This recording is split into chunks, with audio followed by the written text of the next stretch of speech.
ایک دفعہ شیطان آیا ہمارے نبی سے ملنے، تو آپ نے اس سے پوچھا تیرے دشمن کتنے؟ کہنے لگا 15۔ آپ نے فرمایا کون کون ہے؟ کہنے لگا پہلے تو تھوڑا ہی نمبر ہے، پہلا نمبر تو تھوڑے نال میرا لگو ہے۔ پھر کہنے لگا وہ مسلمان جو 24 گھنٹے باوضو رہتا ہے وہ میرا بڑا دشمن، جو باوضو رہتا ہے اور باوضو سوتا ہے، ایک فرشتہ اس کے لیے بندگی کا ثواب لکھتا رہتا ہے۔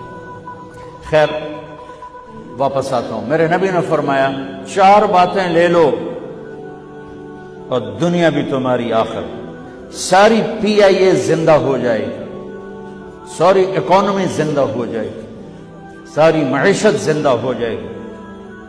5 بھی نہیں، ایک انگلی بھی آپ نے نیچے کر دی کہ یہ بس اتنی لے لو۔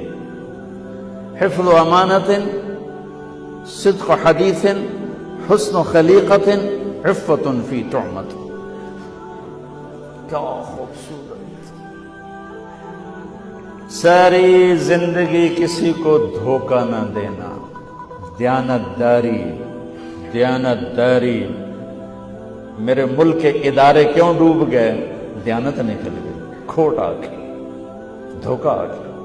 میرے نبی نے کہا حفظ امانت، کبھی امانت میں خیانت نہ کرنا، صدق حدیث، کبھی جھوٹ نہ بولنا، ہمیشہ سچ بولنا۔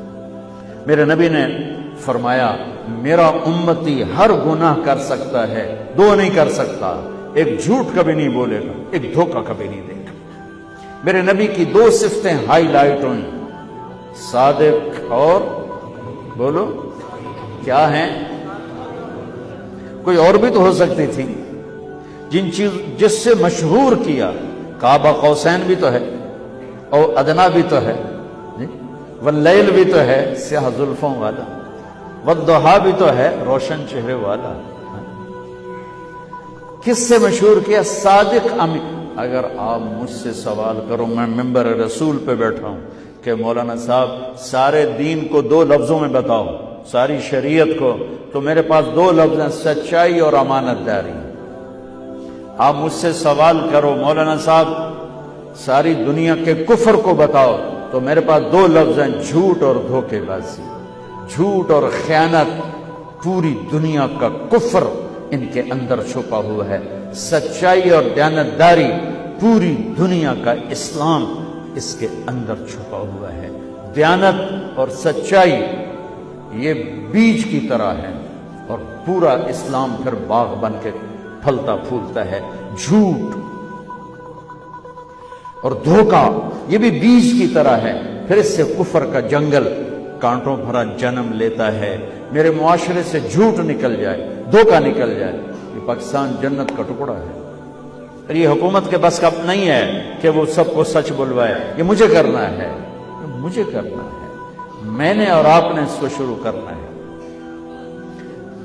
حضرت جریر بن عبداللہ یہ یمن کے شہزادے تھے، آخری حج پہ مسلمان ہوئے، اپنے نوکر سے فرمایا گھوڑا خرید کے لا، میں پیسے یہاں پیمنٹ کروں گا۔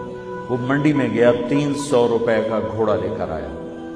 جب انہوں نے گھوڑوں کو دیکھا تو وہ قیمتی تھا، مالک کو پتہ نہیں تھا، اور یہ گھوڑوں کی نسل کے پہچاننے والے اس سے کہنے لگے تیرے گھوڑے کے 400 کر دوں؟ کر دوں؟ بڑا حیران ہو کے دیکھنے لگا، ہے کہ آپ تو مجھے چیز خریدنی ہے تو میں گھٹاتا ہوں، اور اجمل نے بیچنی ہے تو یہ اس کی قیمت بڑھاتا ہے، اور یہاں خریدار کہہ رہا ہے 400 کر دوں؟ وہ کہنے لگے کر دوں۔ 500 کر دوں؟ کہنے لگا کر دو۔ 600 کر دوں؟ وہ تھوڑا گھبرانے لگا، بھئی یہ چکر کی ہے۔ 700 کر دوں؟ 800 کر دوں؟ وہ کہنے لگا حضور تسی لینا تو لو، پر میرا مزاق تھا نا، تسی اٹھاؤ، کدی لین والے بھی پیسے بتائے، تسی میں نے 300 دے میں جاواں، کہنے کہ اس کو 800 دے دو اور گھوڑا باندھ دو۔ وہ حیران خوشی سے چھلانگے مارتا ہوا گیا۔ تو جب وہ چلا گیا تو نوکر نے پوچھا میں جب 300 میں سودا کر کے آیا تھا تو 500 کس خوشی میں بڑھائے؟ فرمایا میرے بھائی اس کے گھوڑے کی قیمت 800 تھی، 300 نہیں تھی، اور میں نے نبی کے ہاتھوں میں ہاتھ دے کے یہ وعدہ کیا تھا زندگی بھر کسی کو دھوکہ نہیں دوں گا، سب کی خیر خواہی چاہوں۔ تو بھائیو میرے اداروں میں کس ٹیلنٹ کی کمی نہیں، صلاحیتوں کی کمی نہیں، دیانت کی کمی ہے، قوت عمل کی کمی نہیں، سچائی کی